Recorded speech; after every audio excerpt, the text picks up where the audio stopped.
also known as the Church of All Nations.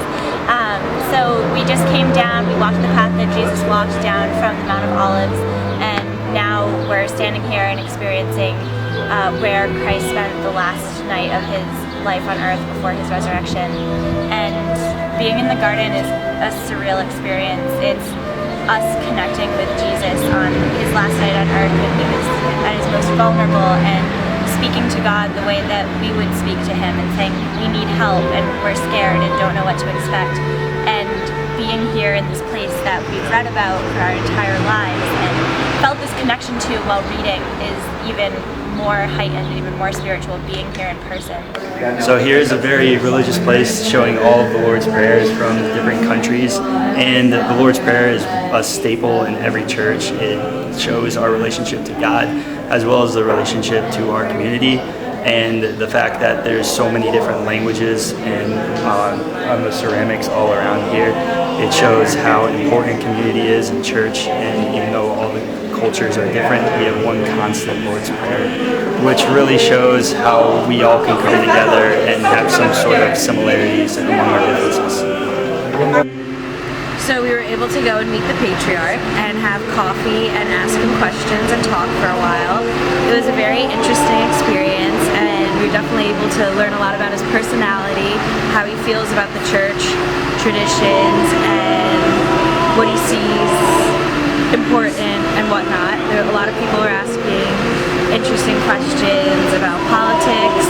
I know he didn't feel it was necessary to be involved with that. We talked a lot about tradition in the church and what he thought we should get out of it and going to church every Sunday. We asked about his life and learned about his studies and a lot about how the monastery works and the priests in Jerusalem. Also, while we were there, the ACYOA gave their annual donation to him to give back to the community here. Today is an indescribable feeling.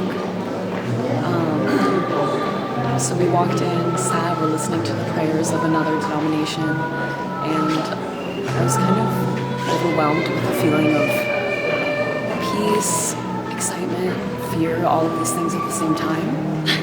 Sorry. Trying not to cry. It was amazing. So I'm really excited for this Bloodtarok. It's going to be special.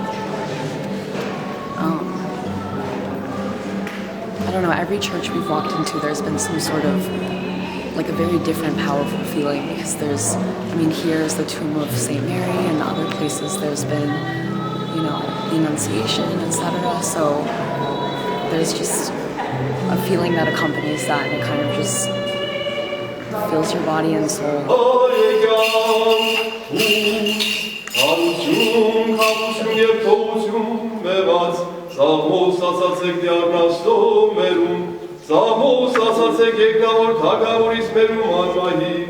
Ornasti garas,